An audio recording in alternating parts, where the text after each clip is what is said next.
em Efésios 2, você que tem a sua Bíblia, vamos ler comigo. Nós vamos hoje terminar no horário, então eu quero que rapidamente aproveitar o tempo. Efésios 2, verso 11 até o 22, senão vocês não vão compreender. Podem ficar sentado mesmo. Diz assim: portanto, lembrai-vos de que vós, noutro tempo, éreis gentios na carne, e chamados incircuncisão, pelo que na carne se chama circuncisão feita pela mão dos homens. Que naquele tempo estáveis sem Cristo, separados da comunidade de Israel, e estranho aos concertos da promessa, não tendo esperança e sem Deus no mundo. Mas agora, em Cristo, vós que antes estáveis longe, já pelo sangue de Cristo chegastes perto. Porque Ele é a nossa paz, o qual de ambos os povos fez um, e derribando a parede da separação que estava no meio, na sua carne desfez a inimizade, isto é, a lei dos mandamentos, que consistia em ordenanças, para criar em si mesmo dos dois um novo homem, fazendo a paz. E pela cruz reconciliar ambos com Deus em um corpo, matando com ela as inimizades. E vindo ele, evangelizou a paz a vós que estáveis longe e aos que estavam perto, porque por ele ambos temos acesso ao Pai em um mesmo Espírito.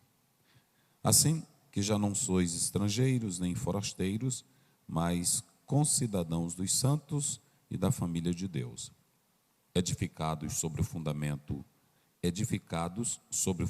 dos apóstolos e dos profetas, de que Jesus Cristo é a principal pedra de esquina, no qual todo edifício bem ajustado cresce para o templo santo no Senhor, no qual também vós juntamente sois edificados para a morada de Deus no Espírito. Muito bem. Essa é a passagem chamada de passagem escolhida, ou perícope, que é o que nós selecionamos para os irmãos. E a temática que nos foi repassada, o pastor Zezinho nos repassou, tem ela aí, não tem, Jorge? Só o tema, coloque aí. Ele está falando, não, é a temática lá do nosso assunto, né? Geral. Nós colocamos até aqui, uma visão construtiva para a formação do aluno na doutrina dos apóstolos, né? Essa é a temática. Uma visão, digam comigo, uma visão construtiva para a formação do aluno na doutrina dos apóstolos. Muito bem. Primeiramente, nós vamos trabalhar fazendo o uso do texto bíblico, que é realmente a nossa base, e em seguida nós vamos fazer algumas colocações. Eu vou pedir para o Jorge disponibilizar lá. Não imprimi porque deu 8 páginas o que eu escrevi, mas eu vou pedir para ele disponibilizar lá sobre esse tema, viu, Jorge? Aí pode colocar lá aí no grupo dos pastores, e para o pastor Wagner colocar, e também disponibilizar aí para os irmãos o texto, viu? Escrito, que é bom, se possuírem. Muito bem, irmãos, vamos aqui ao nosso texto bíblico, que ele é dividido em 2 partes, né? A primeira parte engloba os 3 tempos, passado, começa com passado, presente, futuro. Quando você lê Gálatas capítulo 2, o apóstolo São Paulo, no verso 1 a 3 do capítulo 2, coloca lá o texto, ele está falando da nossa vida passada, ok? Da nossa vida passada. Efésios, né? 2 primeiro. Ele está falando da nossa vida passada. Então, quando você lê Efésios 1, capítulo 2, verso 1 a 2, ele está falando da nossa vida passada. E é interessante que ele começa essa temática falando de uma intervenção, de uma interrupção, de uma ação poderosa. Observem que ele começa com essa expressão, e vos vivificou. No verso 2 e 3, vocês vão ver o estado. Porque se eu ler só o 21, o 20 e o 21, até o 22, vocês não vão entender, porque o capítulo todo está unido. Ele é um todo. Então, prestem bem atenção para que vocês peguem o mistério. Vocês estão vendo que o apóstolo São Paulo, ele começa com um texto negativo. Ele começa com um texto negativo. E esse é um dos capítulos que mais tem contraste. Ele sempre está fazendo contraste entre vida e morte, obediência e desobediência, vida com Deus, vida sem Deus. Quando você lê todo esse capítulo, ele está mostrando isso. Então, quando você volta lá para o 1, quando ele começa no versículo 1, ele começa dizendo, ó, e vos vivificou estando vós mortos. Preste bem atenção, que ele começa mostrando que nós éramos materiais que não valia nada, mortos, ofensas, pecados, esse é o nosso estado. Olha aí, mortos, ofensas, pecados. Mas, quando ele começa dizendo, ele vos vivificou, ele começa mostrando que nós estávamos nessa situação. Vai lá. Observem o verso 2, agora ele vai mostrar o seguinte, em que noutro tempo andastes, segundo o curso deste mundo. Veja o contraste, como é que você está morto e vai andar? Morto não anda. É um contraste de Paulo. Olha, noutro tempo andastes segundo o curso deste mundo. Segundo o príncipe, ele está mostrando que esse andar aí, na verdade, é um andar morto. É um andar que não tem vida espiritual. Isso é muito importante vocês atentarem para isso. E quando você está em um andar, esse andar aí fala de conduta. Esse andar aí fala de uma vida abalizada, ou seja, com Deus ou sem Deus. Quando a Bíblia diz, no Salmo 1, verso 6, porque o Senhor conhece o caminho do justo, não é isso? Mas o caminho do ímpio perecerá. Ali, conhecer o caminho do justo é que o Senhor sabe da intimidade que o justo tem com ele. Então, tem duas maneiras que você pode observar esse texto que o autor ele está colocando aqui. Em primeiro lugar, ele está mostrando quem é que vai causar a mudança abrupta, a mudança sobrenatural nesse estado caótico. Ele vai começar mostrando toda essa situação na qual nós vivíamos. Só que ele também pontua que nós tínhamos um príncipe, alguém que nos levava em um determinado caminho. E esse caminho é o da morte. É o da morte. É o da morte. O Ortiz, um escritor lá da Argentina, ele diz que o diabo, ele é tão interessante nesse particular, que quando ele fala de Satanás, que quando ele fala do diabo, escutem, ele começa dizendo o seguinte, quando ele trata dessa particularidade. Ele diz que o inimigo oferece, ele é como da seguinte maneira, o capitão sabe que o navio vai afundar. Aí ele chega para o pessoal e diz assim, olha, aqui tem tudo que vocês quiserem. Se vocês quiserem bebida lá na lanchonete do barco, podem ir lá. Podem beber, pode farrear, pode fazer tudo que vocês quiserem. Mas ele deixa claro que o diabo sabe que o barco vai afundar. Mas ele te oferece algo sabendo que ele não tem nada para te dar. O apóstolo São Paulo, ele está nessa mesma perspectiva aqui, nessa mesma linha, nessa mesma visão. Ele está dizendo que outrora nós vivíamos segundo um príncipe da potestade do ar, do espírito que agora opera nos filhos da desobediência. Então, a primeira coisa que você tem aqui é o passado. Digam comigo, passado. Mais uma vez, bem forte, passado.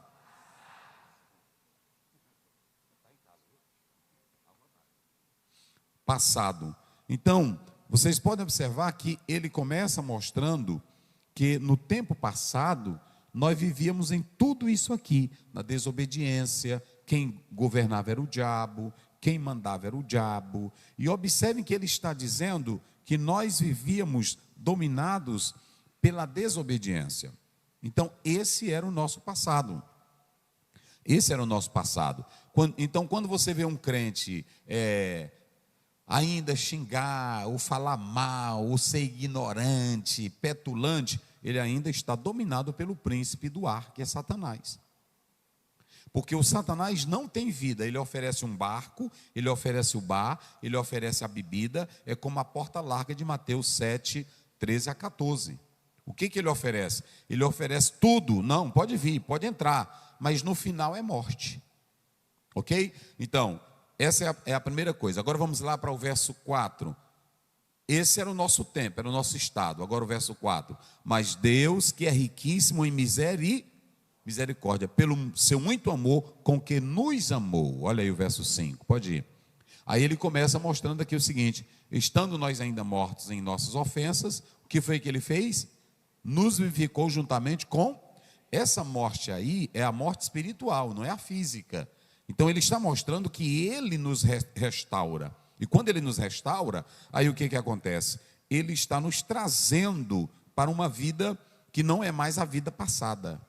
Que não é mais a vida passada. Eu só estou mostrando aqui para os irmãos que o Senhor não bota bagaceira na obra dele. O Senhor não bota material que não presta. Se tem tijolo aqui que não presta, se tem uma cumieira aqui que não presta, se tem, não é de Deus não. Ele vai mostrar como é que ele vai construir o edifício dele. O material que ele vai botar na construção dele é só coisa que presta. Vocês entenderam? Essa é a construção, porque quando a gente só lê o 21, o 20 e 21, edificados no fundamento, não, primeiramente ele está mostrando quem é que está construindo. Ontem a tia Jo falou da doutrina dos apóstolos, mostrando que é a mesma de Cristo. Veja que se você ler só o verso 20, coloca lá, só o verso 20, olha aqui, ó, se você ler só o verso 20, edificados sobre o fundamento dos, parece que quem tem o fundamento são os apóstolos. Mas se você começar o primeiro, Paulo começa dizendo, ele vos... Onde é que Pedro vivifica alguém? Então tudo começa com ele, diga comigo, tudo começa com ele. Quem vivifica, quem dá vida, quem tira do reino das trevas, quem tira do reino do diabo é Jesus Cristo.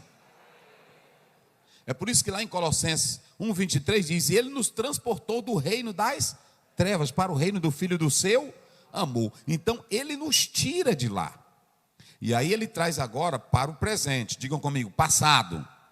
Então pronto, no passado tu era da desobediência, tu era língua grande, tu era mentiroso, no passado tu era fofoqueira, no passado tu era cheio do diabo, tu dizia tanta palavra velha, xingava todo mundo, falava mal dos irmãos do bairro, falava mal de tudo, mas agora Jesus disse, eu vos vivifiquei.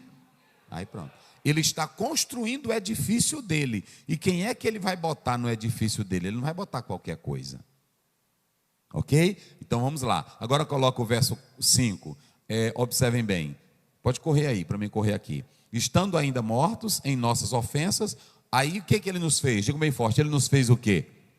Nos vivificou juntamente com Cristo. Aí ele diz, pela graça sois salvos. Agora, olha o verso 7, coloca o verso 7. Passado, futuro, para mostrar nos séculos o quê? As abundantes riquezas da sua... Vocês sabiam que hoje e até na eternidade a igreja ela é motivo de apresentar, o próprio Cristo apresentar ela como resultado da sua graça? Na igreja se vê a multiforme sabedoria de Deus, ou seja, a igreja ela tem passado, mostrando quem nós éramos, ela tem presente, nos vivificou, nos deu as suas riquezas, e no futuro ela sempre será motivo de glória, porque o Senhor Jesus operou nela pela sua morte. Então, vocês têm aí 3 coisas. Quais são as 3 coisas? Passado, vamos lá? Bem forte, vamos lá. Passado, o que mais? Presente, e o que mais? E o futuro. Veja que vocês estão vendo aqui que ele está construindo o edifício, ele está construindo o templo, ele está construindo a casa dele, mas ele não vai colocar qualquer material nesta casa. Agora, vamos lá para o verso 11, começando aí do verso 11, olha o que o texto bíblico vai nos mostrar aqui, vamos lá. Aí ele está dizendo, lembrai-vos de que vós noutro tempo éreis. Olha que ele está chamando. Se lembrem que vocês, no outro tempo, eram quem? Gentios na carne. Essa carne aí era o pecado original. Gentios na carne, chamados incircuncisão, ok? Observem que ele está mostrando toda essa vida de gentio. Até agora não era igreja, não era igreja. Ele está dizendo, lembrem o que vocês eram lá atrás. Vamos lá, olha o 12. Aí ele vai dizendo, naquele tempo estavam. Ora, se você não era igreja, não era corpo de Cristo, não era Israel, o que nós éramos?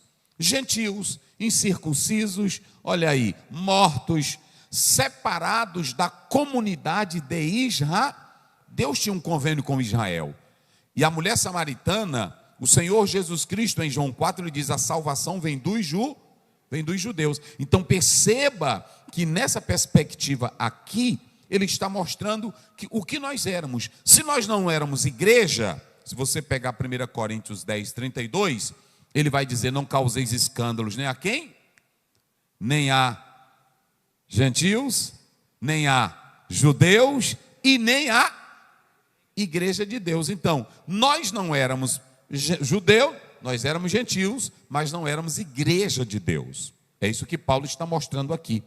Aí ele começa mostrando, se não é igreja de Deus, se não é Israel, naquele tempo estava fora da promessa, olha aí, fora da comunidade, estranho aos pactos, sem esperança e sem Deus no mundo. É isso que ele está mostrando para nós. Vamos lá. Mas agora em Cristo, aí esse mas, ele está mais agora em Cristo, com essa adversativa, ele está dizendo o seguinte, vocês que estavam longe, pelo sangue dele, o sangue dele, agora vocês estão pertinho. É aqui que ele começa a mostrar, como é que ele vai formar a igreja. A igreja, ela é formada pelo sangue de Jesus Cristo, o Filho de Deus. Vai lá, pode passar. Aí ele vai dizendo, ele começa, olha, observem bem que eu coloco aí, só para vocês terem uma ideia, coloca aquele apontamento lá, daquele ponto. Primeiro, observem bem que a unidade dos judeus e gentios em Cristo está aí. Primeiro, gentios sem Cristo, eram gentios, eram incircuncisos, separados da comunidade, estrangeiros. Essa palavra estrangeiro é a palavra alienígena. E vocês sabem que na hora que aparece um alienígena por aí, aí as pessoas ficam com medo, não é assim? Pois já tem na Bíblia, alienígena faz tempo que tem, essa pessoa que não é daqui, estrangeiro. Olha o que nós éramos, irmãos, nós éramos gentios sem Cristo, éramos gentios incircuncisos, separados da comunidade de Israel, estrangeiro, pode passar aí. Tudo isso aqui mostrando quem nós éramos. Agora, o que acontece? Quando Jesus Cristo nos compra com o seu sangue, ele forma um só corpo, e ele traz todos os privilégios do céu para nós. Quais são os privilégios? Estamos pertinho dele, temos paz com ele, somos um só povo, uma nova criação, e nós estamos bem pertinho de Deus, por causa do sangue de Jesus. Quem glorifica a Deus? Então, agora ele está mostrando aqui, a primeira coisa que ele está mostrando é que nós somos esse um só corpo. Não tem mais judeu, não tem mais gentil. Quem aceita Cristo Jesus pela fé, torna-se um só povo. Pode passar aí. Nós resumimos aqui. Aí agora o apóstolo São Paulo, ele vai falar das figuras da igreja. Você tem primeiro, ele vai dar a ideia de um corpo humano, ele vai dar a ideia de um edifício, ele vai dizer que nós somos cidadãos dos céus e nós temos uma nova cidadania. É isso que ele está mostrando claramente aí para nós na palavra de Deus. Vamos analisar que o apóstolo São Paulo, quando ele coloca essas questões, ele está mostrando como é que se dá essa figura da igreja para nós. E quando ele fala dessa figura, observem bem, queridos, que nós estamos pontuando aqui, que ele está falando desse corpo, ele está falando desse edifício, e ele está falando desses cidadãos. Vamos ver o 19, coloca aí, olha aí, verso 19. Assim que já não sois o quê? Ou seja, nós não somos alienígenas, nós não somos forasteiros, mas nós somos o quê? Cidadãos dos santos e de quem mais? Agora não há mais judeu nem gentil, foi formado pelo sangue de Cristo uma família. Ok? Agora vamos lá para o verso 20. Depois que ele faz todo esse apanhado, é que ele vai chegar aqui no verso 20. E o que ele vai dizer no verso 20? Aí sim, aí ele vai começar dizendo: edificados sobre o fundamento dos apóstolos e dos profetas, de que Jesus Cristo é a principal, o quê? Pedra da esquina. Agora nós temos aqui os apóstolos, que foram encabeçados por Cristo, e nós temos os profetas, que também estão presentes no Novo Testamento, como se vê no livro de Atos, nas cartas de Paulo, ok? Em especial, Efésios capítulo 4, 11, 12, que fala dos dons ministeriais. O que agora você vai ligar com tudo que nós acabamos de citar? Jesus Cristo está dizendo: eu vivifiquei, eu criei, eu dei uma nova posição para a igreja. E quem está incluso? Os apóstolos e os profetas. Mas esses apóstolos e profetas, eles vão dar prosseguimento àquilo que Jesus falou. Aquilo que Jesus falou. Então, como é que você pode entender e compreender essa questão da doutrina dos apóstolos, conforme nos fala a palavra de Deus? Quando você lê Mateus 16, 18, Jesus disse assim: sobre esta pedra eu farei o quê? Edificarei a minha igreja. Pedro edificou a igreja? Não no sentido dele criar, ele edificou no sentido de ensinar. Mas ele não criou a igreja, ele não formou a igreja, ele não morreu pela igreja. Tudo se fundamenta em Cristo Jesus, o Filho de Deus. Por isso que nós estamos colocando isso aqui para que vocês prestem bem atenção. E quando nós atentamos para essa expressão aí, os profetas do Novo Testamento, bem como os apóstolos, eles desenvolveram um ministério, irmãos, ouçam bem, eles desenvolveram um ministério maravilhoso, cada um deles. Mas se nós atentarmos para essa particularidade, esses apóstolos e esses profetas, em especial os apóstolos, eles não tiveram sucessores, eles foram únicos nessa missão que o Senhor colocou eles. Agora, esses apóstolos, vamos analisar, coloca aí na tela 1 Pedro 2,5, só para a gente fazer essa ligação aqui. Vamos lá. 1 Pedro 2,5. Olha o que diz a palavra. Ele diz: vós também, como pedras vivas, sois edificados, casa espiritual. O apóstolo Pedro e os demais apóstolos, eles foram inclusos nessa edificação espiritual. A pedra real, a pedra angular, você tem duas coisas aí. Volta lá, Jorge, lá para Efésios. Você tem duas coisas aí. Primeiramente, você tem edificados sobre o fundamento dos apóstolos. Está aí no texto. Essa palavra aí, apontando para essa questão do fundamento, tem dois sentidos. Pode ser um assentamento, pode ser um fundamento de uma construção, uma parede. Só que em segundo lugar, observe que lá embaixo você tem a principal pedra da esquina. Ou seja, os apóstolos, eles são instrumentos nessa edificação, mas eles não são o principal. A pedra principal, a pedra modelo, a pedra padrão, quem é? É Jesus Cristo. É Jesus Cristo. Então, ontem a tia Jo falou isso, nós estamos só complementando para que vocês compreendam essa particularidade. Agora, coloque aí 1 Coríntios 3,11, só para vocês terem uma ideia. Olha, a Bíblia interpreta a própria Bíblia. Porque ninguém, o que acontece? Pode pôr o quê? Outro fundamento. Além do que já está, quem? Pronto. Ou seja, vocês podem observar que os apóstolos não poderiam colocar outra base, outra pedra, porque já estava colocado. E quem era? Jesus Cristo. Então, a doutrina dos apóstolos, na verdade, era a centralidade de tudo aquilo que Jesus Cristo fez, de tudo aquilo que Jesus Cristo ensinou, de tudo aquilo que ele passou para nós. Esse é o sentido que nós precisamos compreender essa particularidade. Coloca aí o verso 21 desse mesmo capítulo, só para os irmãos observarem um detalhe aí. Portanto, ninguém se glorie nos homens, porque tudo é é vosso. Tudo quem realizou por nós na cruz do Calvário foi o nosso Senhor e Salvador Jesus Cristo, ok? Então, a igreja, ela está edificada no fundamento de Cristo Jesus, e os apóstolos, esses primeiros aí, tiveram o privilégio de começar, de iniciar essa formação da igreja, mas eles não são donos da doutrina, não criaram a doutrina, eles na verdade eram frutos também da doutrina de Cristo Jesus. Quem compreendeu, diga amém. Pronto, vamos lá, eu coloquei aqui alguns questionamentos, antes de nós iniciarmos, eu coloquei só essa base, vamos lá para aquelas colocações, para início de conversa, vamos lá. Aí nós vamos agora colocar aqui. Muito bem, para início de conversa, compreendendo doutrina e dogma. Nós sabemos que a doutrina, ela trata de princípios, ela trata de um conjunto, um somatório de ensinos, ok?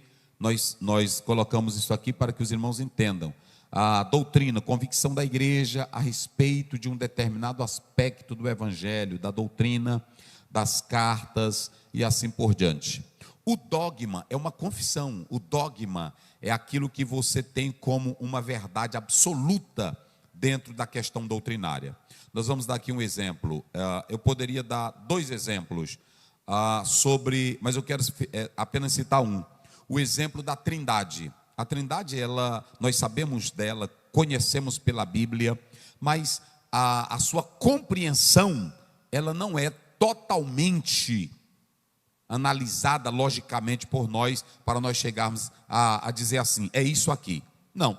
Se vocês compreenderem, quando a gente lê Deuteronômio 6:4, ouve Israel, o Senhor teu Deus é o único Deus, nós sabemos que essa era a crença monoteísta dos israelitas, não é? Está aí, um único Deus.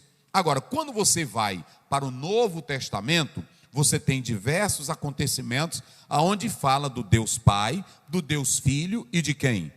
Do Deus Espírito Santo. A igreja, ao longo do século, ela tem defendido a doutrina da Trindade. Nós sabemos que lá pelo 3º século, muitos ensinos surgiram atacando a doutrina da Trindade. Teve uns que até surgiram para preservar o monoteísmo.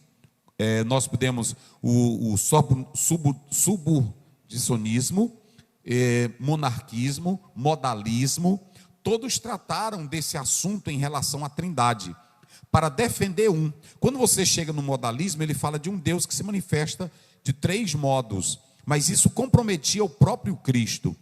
Nessa questão da subordinação dentro da Trindade, um dizia, por exemplo, que o Filho era subordinado ao Pai, o Espírito Santo era subordinado ao Filho. Nessa particularidade, tirava a essência de um como sendo Deus, porque nós cremos Deus Pai, Deus Filho e Deus Espírito Santo. Essa é a questão da doutrina. A doutrina, para nós, ela é aquele ensino verdadeiro extraído da Bíblia.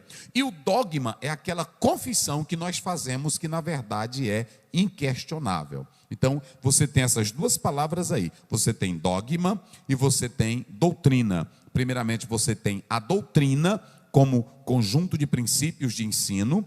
E, em segundo lugar, você tem o dogma no tocante à confissão. É bem verdade que ao longo da história da igreja, surgiu aquilo que era denominado de história das doutrinas. Por quê? A doutrina, nós sabemos que ela está na Bíblia. Agora, a questão do dogma, ele pode ser mudado, ele pode ser alterado, não se trata dessa verdade absoluta que é defendido por uma igreja? Sim. Mas a grande questão é, os protestantes batendo de frente com o catolicismo, dizia que o dogma tem que ser revisto quando, na verdade, ele não está de acordo com a Bíblia, a palavra de Deus. Nós sabemos, por exemplo, Mateus 16, eu edificarei a minha igreja. Nós pregamos e acreditamos que ali está se referindo a Cristo, que é a pedra. Já a Igreja Católica não entende dessa forma. Ontem a tia Jô, fazendo uso de 2 Timóteo 3, falou das 3 fontes de doutrinas: a de Deus, a dos demônios e a do próprio homem. Nós podemos analisar que tem doutrina que não é da Bíblia, tem doutrina que ela vem do homem. É por isso que toda doutrina, ela tem que estar harmonizada, ela tem que estar ajustada pela santa e gloriosa palavra de Deus.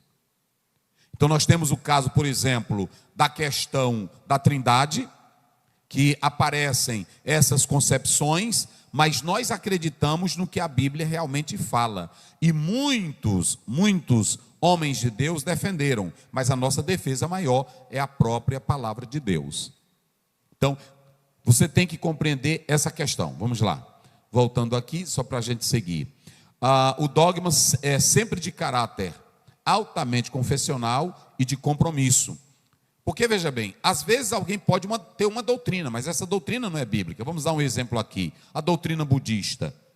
Ela está dentro de um conjunto e de uma linha que não faz parte do nosso envolvimento. Mas lá para eles tem um segmento. A doutrina comunista é um doutrinamento também. Digamos que o irmão veja assim, fulano de tal é contra o aborto. O simples fato dele ser contra o aborto não quer dizer que ele defenda a doutrina bíblica. Então nós temos que compreender isso. O posicionamento de alguém não quer dizer que ele seja realmente alinhado com a Bíblia Sagrada. Ele pode ter uma tradição histórica, ele pode ter uma construção familiar, ele pode ter, mas isso não quer dizer que é doutrina. A doutrina nossa é uma confissão de fé, acreditando no que a Bíblia diz sobre Deus, sobre Cristo, sobre a verdade, sobre a santidade. Essa é a nossa doutrina bíblica. Entenderam? Então é muito importante fazer isso. A doutrina ela é fruto de reflexão da igreja sobre as verdades reveladas. A igreja tem a doutrina da Trindade, a doutrina da justificação, tem a doutrina sobre o Espírito Santo, mas ela é fruto do quê? Ela não é fruto de uma concepção aleatória, ela é fruto da reflexão que a igreja faz baseada na santa e preciosa palavra de Deus.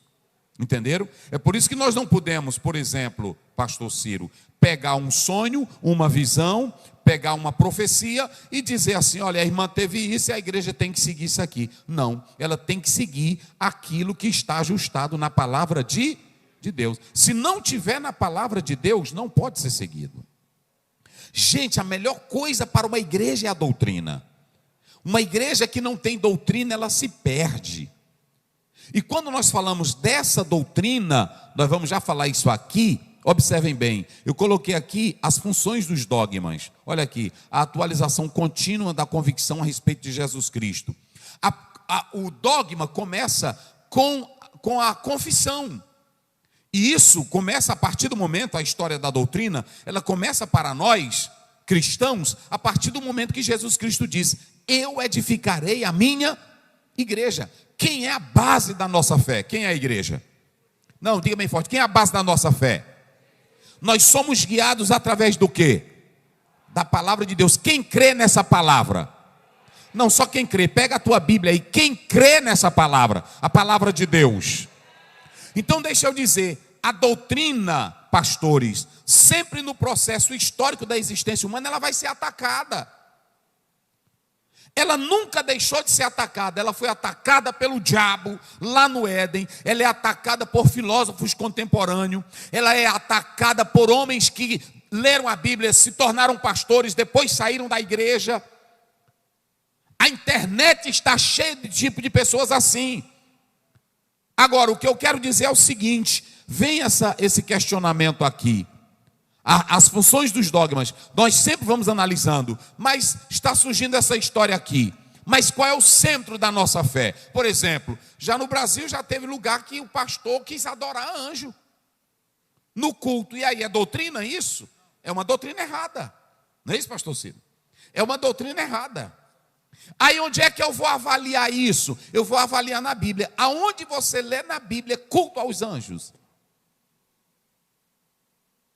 Culto aos homens. Por isso que esse processo da análise, porque todo tempo vai ter ataque, mas a igreja, com a Bíblia, a palavra, ela vai sabendo qual é a fé dela e a doutrina que ela defende. É a doutrina pura da palavra de Deus. Quem está compreendendo, diga amém. Pode passar aí, só para vocês terem uma ideia. Vamos lá, correndo. Então, coloquei isso. A história da doutrina começa ali. Nós já falamos sobre o que era o dogma e a doutrina da igreja primitiva. A igreja primitiva, ela tinha a confissão dela, era Cristo Jesus. E a doutrina dela era aquilo que Jesus Cristo havia ensinado. Observem que nem o Espírito Santo vai trazer nada novo. Ele vos fará lembrar tudo aquilo que eu tenho dito. Nem o Espírito Santo vai trazer nada novo. Era aquilo que Jesus Cristo havia falado. Ok? A confissão pública está aí, como é que eles acreditavam, como é que eles serviam. Pode passar aí, Jorge. O dogma na igreja católica era infalível. Para nós, o dogma não é essa visão da igreja católica. Nós temos que entender o dogma como sendo uma questão que precisa ser analisada se está de acordo ou não com a palavra de Deus. Essa é a visão protestante. A autoridade do dogma depende de concordar com a Bíblia Sagrada. Não é porque um pai da igreja disse, não é porque o Papa disse, não é porque o fulano disse que ele se torna infalível. Não, é saber se está de acordo com a Bíblia, a palavra de Deus. Ok? A outra coisa que eu coloco aqui, a confissão cristã sempre está em jogo. Como agora nós estamos tendo ataques grandiosos contra a Bíblia, contra a nossa fé, contra Cristo. São tantas invenções mirabolantes que a gente fica até assustado. Agora nós vivemos crendo na palavra de Deus. Dogmas novos e tempos contemporâneos. E esses dogmas novos, pastor Zé, o que vão surgindo diante desse tempo contemporâneo, dessa pós-modernidade? Como a igreja deve fazer e deve viver? Continuar crendo no que a Bíblia diz. 1 Gálatas 1,8, Paulo diz: que um anjo desça e despregue o que eu preguei. Seja o quê?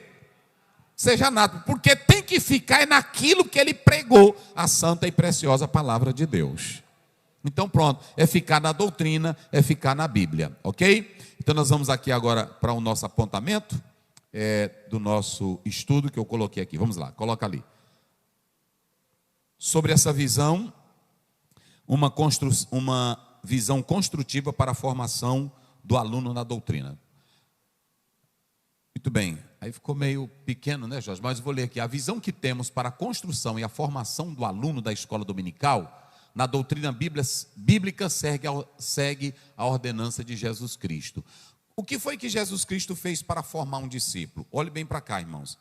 Não se forma bons crentes na igreja, não se forma bons discípulos na igreja, se não for pela doutrina. Essa é a grande questão. Você não vai ter crente saudável, você não vai ter crente bom na igreja, santo, fiel, se não for pela doutrina. É por isso que lá em Mateus 28, 19, Jesus diz: ide, portanto, fazei discípulo de todas as...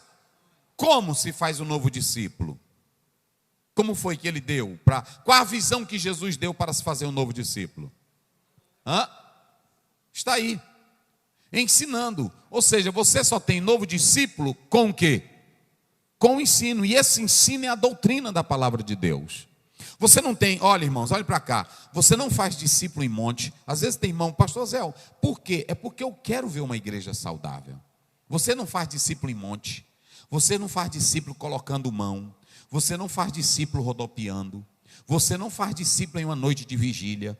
Discípulo, irmão, é com a doutrina da palavra de Deus. Quem glorifica a Deus? É com a doutrina. Olha aí. E quando você observa bem, essa doutrina, ela vai trazer estabilidade. Veja aí Efésios 4. Vou ver o verso 20 aí. Verso 20. Está bem aí? Só para você seguir aí. Colocar aí na tela. Mas vós não... Aqui, ó. Efésios 4:20, edificado sobre os fundamentos dos... 4:20, mas vós não aprendeste assim a Cristo. Olha o 14, coloca o 14. Olha quem não tem doutrina, quem não tem ensino. O que diz a igreja? Leiam aí vocês bem forte.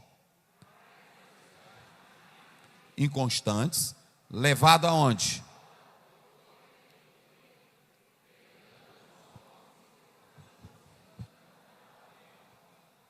Então veja bem que se você pegar o Salmo 1, verso 3, ele diz: será plantado como árvore junto a ribeiro.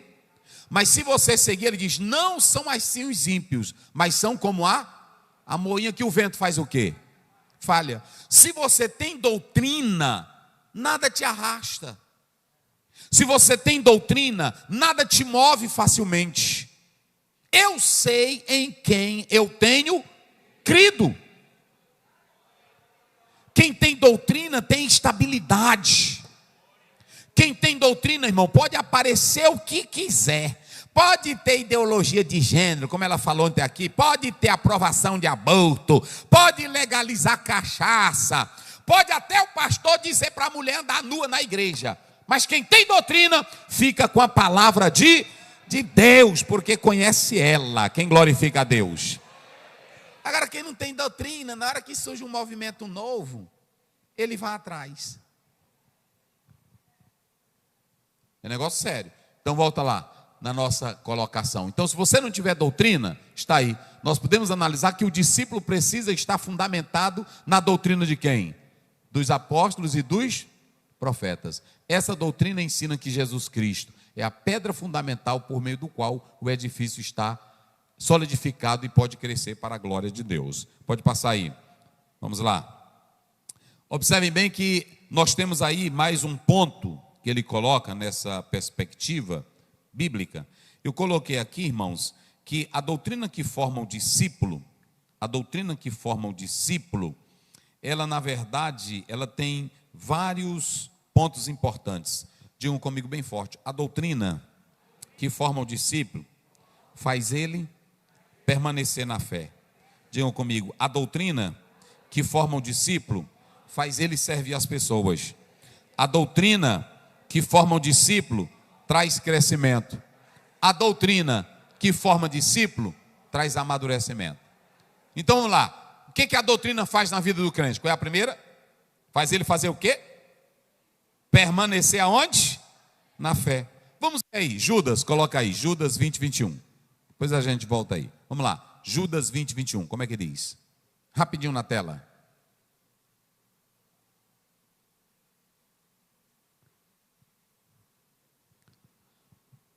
Olha aí, mas vós, amados, edificando-vos como igreja, a vós, sobre a vossa. E por que tu precisa de mim para eu te edificar?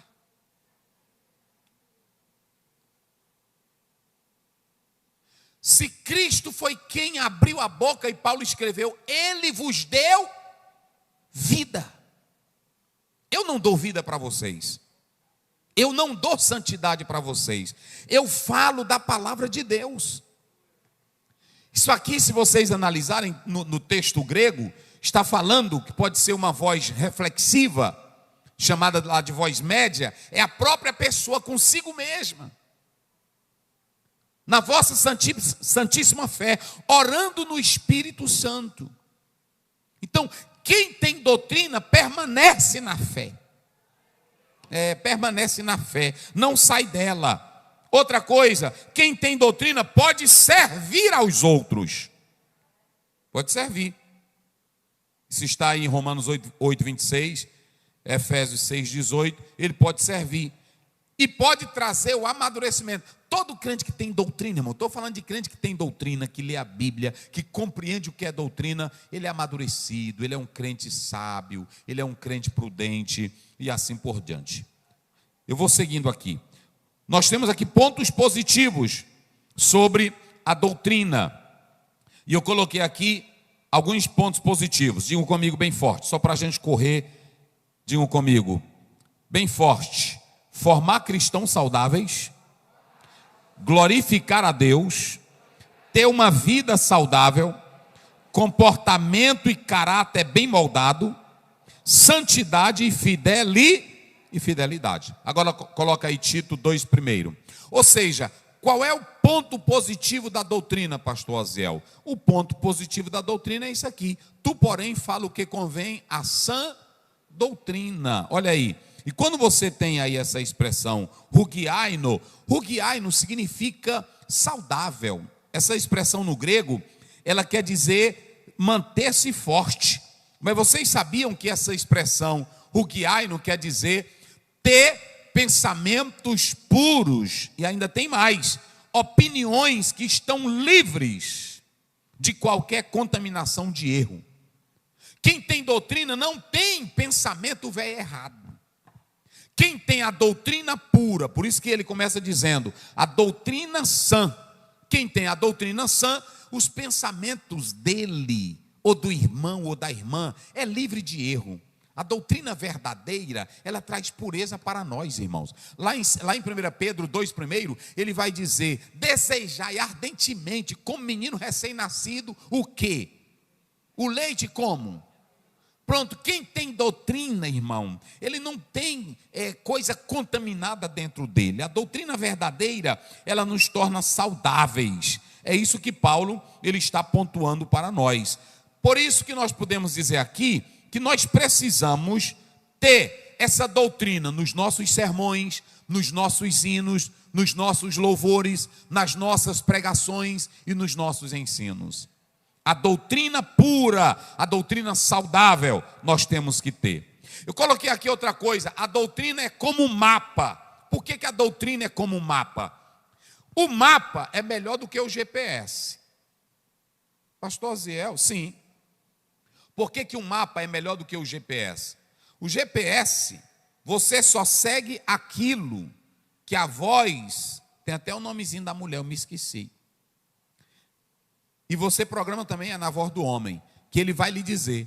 Mas quem tem uma mente sã e que sabe ler um bom mapa, o mapa diz aonde ele está, diz aonde ele quer chegar e não erra o caminho. A doutrina é um mapa da nossa vida, meus irmãos. Quem tem esse mapa não erra. É por isso que no Salmo 119, 105 diz, lâmpada para os meus pés. É o quê? É a tua palavra. E o que mais? Pronto, então você não erra. Ande sempre com esse mapa. Agora tem crente que só quer andar com GPS. Tem hora que o GPS vai te botar até na boca de fumo. Muito cuidado. Não é assim? É bom tu andar com mapa. Cadê o teu mapa? Levante aí o mapa. Quem pode dizer glória a Deus por esse mapa? O mapa é o que, irmãos? É a palavra de Deus. E quando você tem, observem bem que eu coloco aqui, o mapa te dá uma visão geral. Você toma consciência dos continentes, você toma consciência dos estados. O mapa te ajuda nisso. O mapa te ajuda. Quem sabe ler mapa sabe muito bem disso. Então, veja bem, uma pessoa que tem a sã doutrina na vida, na Bíblia, a palavra de Deus, é muito importante, porque a sã doutrina, ela sintetiza o que a Bíblia diz sobre determinado tópico, sobre determinado assunto. Veja bem, a doutrina não é um ponto isolado, a doutrina é a parte com o todo e o todo com a parte. Você não pode pensar em doutrina apenas em um versículo. É por isso que o todo tem que estar alinhado nessa perspectiva bíblica que nós estamos colocando aqui. Agora, que todos saibam, doutrina não é imposição de ideias.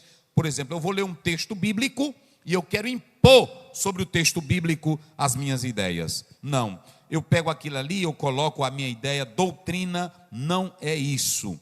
A doutrina, queridos irmãos, ela na verdade, ela trata-se daquilo que é bíblico, da passagem bíblica. E quando você lê João 7,38, Jesus disse assim, quem crê em mim, como diz o quê? As Escrituras. Então não pode ser a tua ideia, a tua conjectura. Sempre quando eu gosto de pregar, eu digo assim, a Bíblia diz, você nem vê dizendo, eu posso conjecturar, eu posso imaginar. É sempre perigoso esse negócio. É melhor tu abrir a boca e dizer, como diz o escritor, diga só assim, a Bíblia diz, e você não se compromete.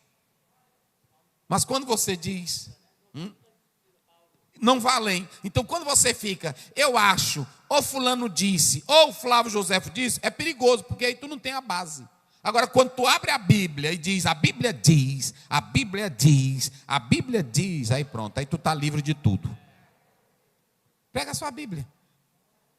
Agora não fica com o negócio assim, mas eu conjecturo, eu analiso, eu deduzo. Aí pronto. Aí tu erra demais com esses negócios. Vai que nem Orígenes, né? Muito bem. Então, a doutrina, ela consiste no estudo sistemático dos ensinamentos bíblicos sobre determinado tópico. ela clareia e apresenta os ensinamentos das Escrituras como unidade, coerente, e ainda que sejam complexos, a doutrina relaciona o todo com a parte com o todo. Ok? Vamos lá. Para que serve a doutrina? Digam comigo bem forte. Para a vida. Diga, para a vida. Quem tem doutrina tem vida, meus irmãos. É assim.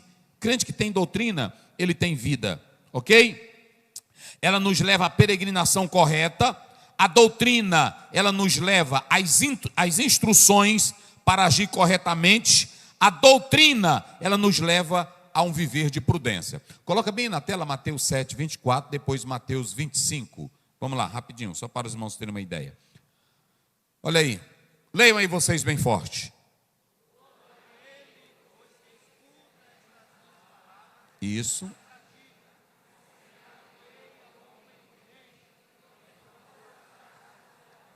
Observem bem que eu estou dizendo aqui nesse ponto que quem tem doutrina tem ensinamento para a vida. Ouçam bem, quem tem doutrina tem ensinamento para a vida. Por que um engenheiro constrói uma casa e ele faz ela bem forte para não cair e matar ele que está dentro da casa dormindo? Porque ele sabe que aquela casa é para a vida dele. Vamos dar um exemplo aqui, olhe bem para mim aqui, não sai. Eu estou conversando aqui porque aqui é negócio de doutrina, não é fogo não hoje para vocês aqui, não tem fogo não. Aqui o que tem é esse ensino hoje que eu quero dizer para vocês. Olhe bem para mim aqui. Eu vou dar um exemplo aqui para vocês. Vocês, quando vão se operar, qualquer membro aqui da igreja, quando vai submeter a cirurgia, ouçam bem. Você teria coragem de se operar com um médico que não tem controle emocional? Me diga se você tem. Você teria coragem de se submeter a cirurgia com um médico que ele não sabe qual a decisão tomar? E quando o médico entra numa sala com a equipe dele para fazer uma operação de um coração, que ele vai com toda a equipe, eu pergunto, lá dentro corre risco cirúrgico ou não? E tem hora que ele vê que vai perder o paciente? Sim ou não? Mas o que ele faz naquela hora para salvar o paciente? Digam aí vocês. Hein? Vocês não sabem? Diga aqui, vem cá. Olha aqui. Aqui é o que eu quero dizer para vocês, ele vai dizer aqui. Diga aí você. Ele aplica o conhecimento que ele aprendeu. Ele passa, irmãos, anos e anos estudando. Naquele momento que ele vê que o paciente vai morrer, ele sabe tomar atitude prudente, coerente, porque ele estudou para aquilo. E ele faz isso com pastor que não tem doutrina, ele é doido aqui em cima. Ele diz besteira, é ou não é? Ele abre o bocão. Eu estou orando e Jesus está matando. Quem foi que te disse que tu tem poder de matar ninguém? Ele fica enchendo linguiça aqui em cima, e os crentes também gostam. Não vou pregar mais não. Depois Jesus me tomou, falta de equilíbrio. Vocês não querem para a mão de um médico que não sabe se controlar e quer um pastor de qualquer jeito. Assim como um médico que não tem controle pode te colocar a vida, a morte, assim é um pastor que não tem doutrina, ele também te mata. É por isso que Jesus diz, pastor Ciro, ele diz, aquele que está edificado sobre a rocha, eu comparo ele com o homem o quê? Aí vocês gostam do azeite. Quem gosta de azeite na vida? Levante a mão e diz, eu gosto. Eu vou falar do azeite, bota aí, o 25:2. Azeite na vida. Azeite, bota aí o azeite. Hein? Como é que diz aí? Leia vocês, irmão, vamos lá, bem forte.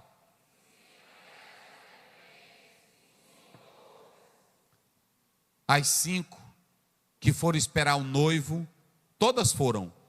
Mas as que foram com azeite na vasilha e azeite na reserva, elas foram chamadas de quê? É assim um crente que tem doutrina. Crente que tem doutrina, ele sabe a hora que pode passar. Ele sabe a hora que não pode passar. Ele sabe a hora que pode falar, ele sabe a hora que não pode falar.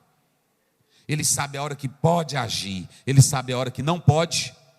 Quando você lê Efésios 4, lá pelo 26, ele diz: irai-vos, mas não se deixe. Ou seja, ele até diz: não, eu estou assim, eu não posso ir lá agora, eu não quero comprometer minha fé. Assim é um crente que tem doutrina. Crente que tem doutrina é equilibrada, irmã que tem doutrina é equilibrada. Ô irmão, é negócio sério. É negócio sério. Aí o médico, quando ele está lá na sala, ele entra. Irmão, olha para mim aqui. O médico entrar, vai te operar do coração. Tu está já quase morto.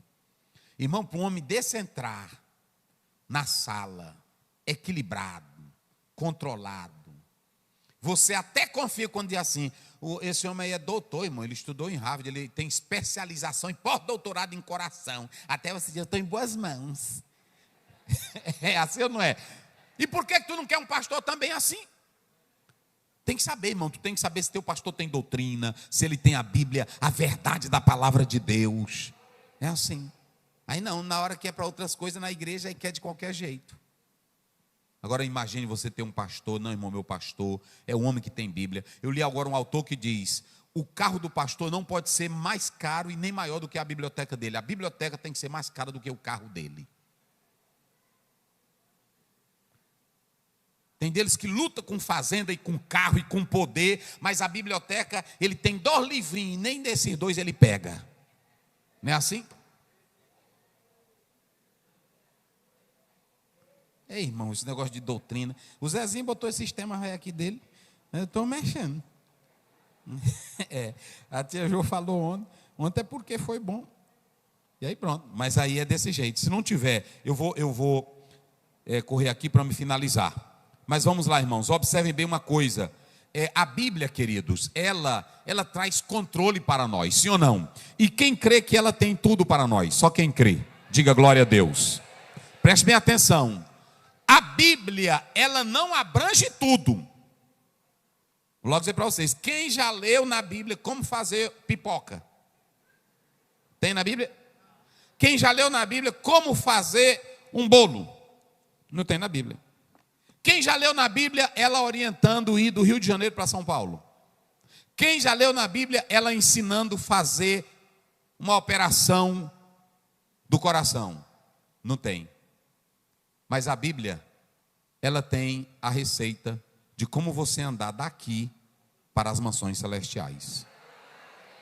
Olhe para mim, ela não tem te ensinar como fazer uma cirurgia do coração, mas ela diz que um coração podre, Mateus 15, 19, não agrada a Deus.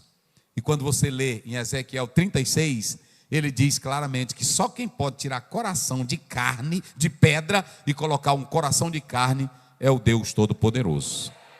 Ok? A Bíblia, ela não trata sobre a academia, mas ela trata sobre o exercício que te leva para o céu. Diz: a piedade, ela é muito mais provei.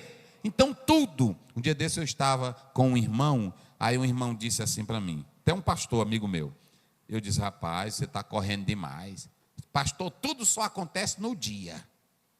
Tudo ele estava com a Bíblia para mim. Você não está preparado não? Eu disse: não, eu estou preparado, mas a minha Bíblia diz lá em Efésios: vede prudentemente como andai. E tu está doido, não é assim?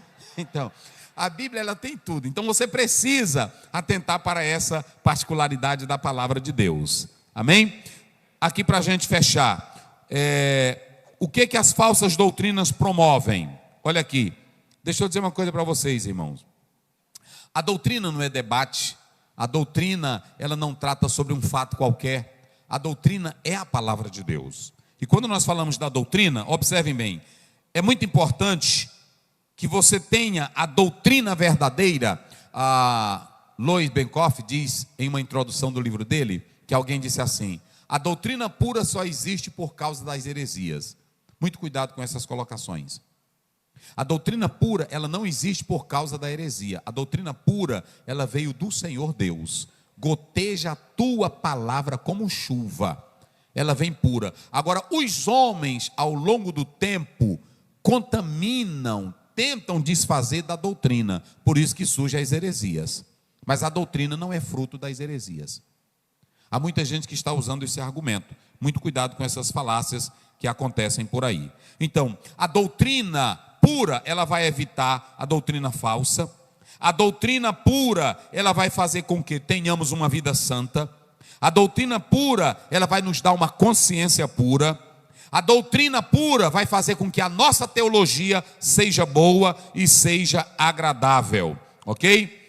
E aí nós podemos analisar aqui que eu coloco: a doutrina nos leva à visão da importância da unidade do corpo.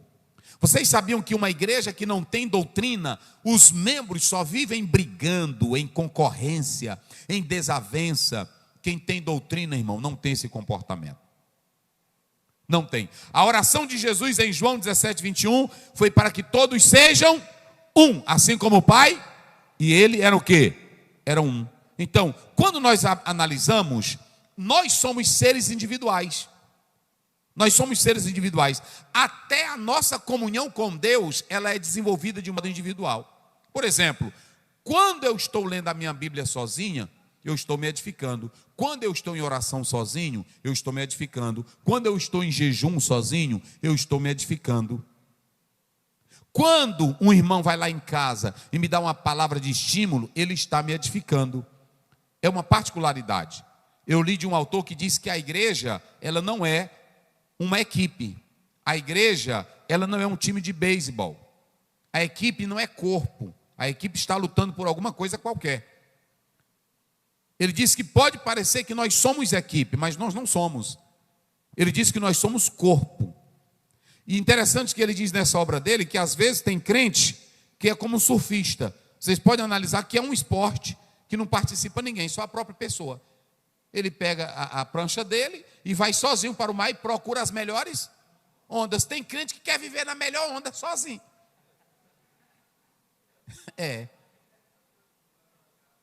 Querido, não funciona assim na igreja. Deixa eu nadar na minha praia, pastor. Não funciona isso.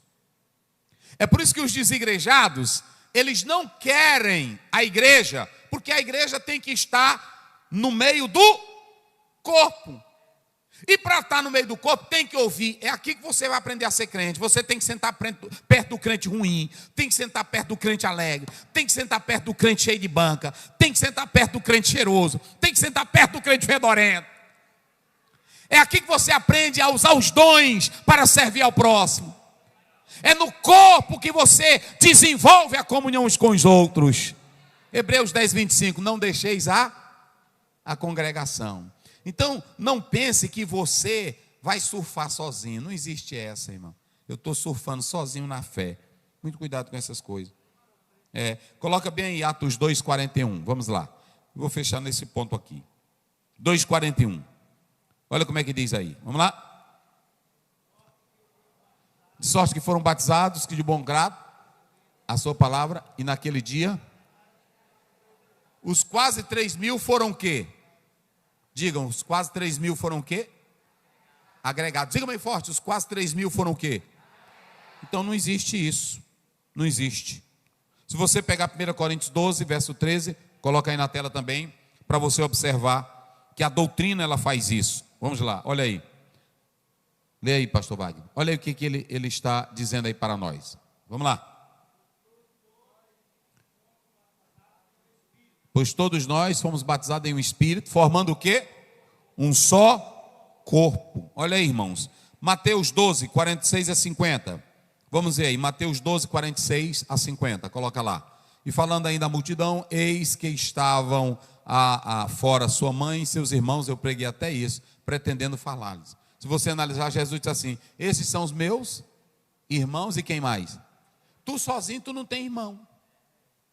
Então não existe essa de você dizer, eu vivo só a minha fé, eu estou sozinho lá na minha casa. Você pode ter a sua individualidade. Agora, igreja é agregado ao corpo, ok? Então, é isso que nós podemos analisar aqui, queridos, nessa colocação bíblica.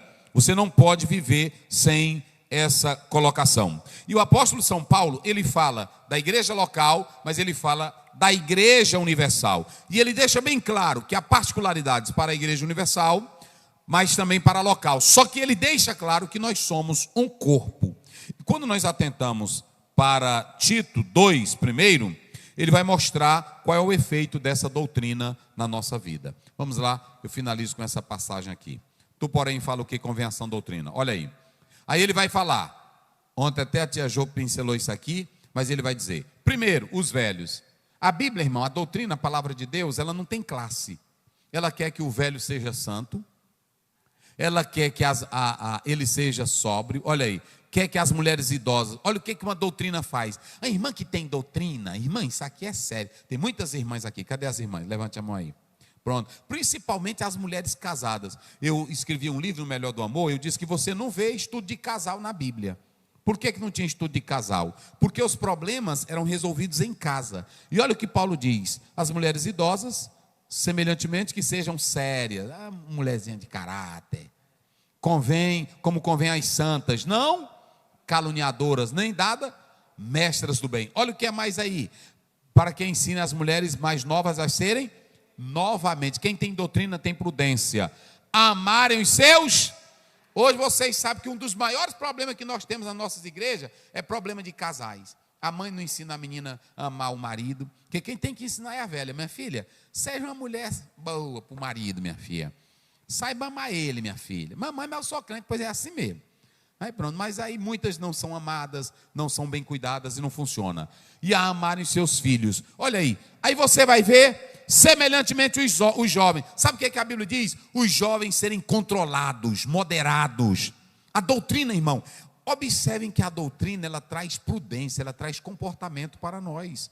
Não existe essa da doutrina não gerar comportamento em nós. O crente que tem doutrina, ele tem comportamento, ok? E eu finalizo aqui dizendo 5 coisas que tem uma igreja, na igreja que tem doutrina. Olha aí, vamos em Atos 2:42. Essa igreja tinha doutrina, mas o que tinha nessa igreja que tinha doutrina? Vamos lá. Perseverava na doutrina de quem? Dos apóstolos. Primeiro, ela tinha o quê?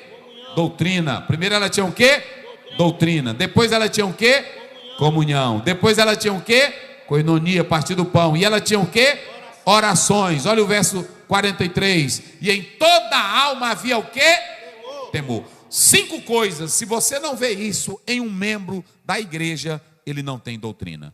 Tem crente, irmãos, que só quer os sinais e as maravilhas, mas ele não quer doutrina dos apóstolos, ele não quer comunhão, ele não quer partir do pão, que pode ser também a Santa Ceia, pode ser uma referência a uma refeição, mas observem bem que ele está mostrando aqui que a igreja que tem doutrina, ela tem comunhão, ela tem vida, ela tem santidade, irmãos. Então eu coloco aqui, a vida de uma igreja que possui doutrina, ela é definida no seu aspecto familiar. Quando vocês leram comigo lá Efésios 2, olha o que Paulo diz, a família de Deus. E quando é que você sabe que uma família vive bem? É quando o membro da família isolado está no shopping sozinho? É quando a esposa está sozinha? Qual é o maior sinal de que uma família vive bem? Qual é a igreja? O maior sinal é quando você vai na casa visitar o pai e a mãe, os filhos estão lá unidos, respeitando o pai, respeitando a mãe, comportamento. A filha se dirige, na hora do almoço tem alegria, na hora do jantar tem alegria, se é um passeio a família tem alegria, ainda que tenha problema, tenha luta, tenha desavença, mas aquilo ali não rompe a comunhão. Esse é o sinal de que a família vive bem. Qual é o maior sinal de que a igreja vive bem? É quando ela tem unidade pela doutrina, é quando ela tem comunhão, é quando ela tem amor, é quando ela tem santidade. Queridos, nós podemos analisar que essa é a perspectiva bíblica para as nossas vidas, em nome do Senhor Jesus. Quem pode dizer glória a Deus? Guarde a doutrina, medite nela, seja um crente dedicado. Olha, eu não falei a metade aí, mas eu vou pedir para o Jorge disponibilizar o estudo para os irmãos que quiserem. Aí está aí, e você vai meditar na palavra de Deus. Amém? Pai Santo, Pai querido, nós te louvamos pela vida dos teus filhos, que a tua palavra, que a doutrina entre no coração de cada um e que cada um viva a palavra de Deus para te servir em espírito e em verdade. Continua conosco, nos dando vitória, em nome de Jesus, que todos digam amém.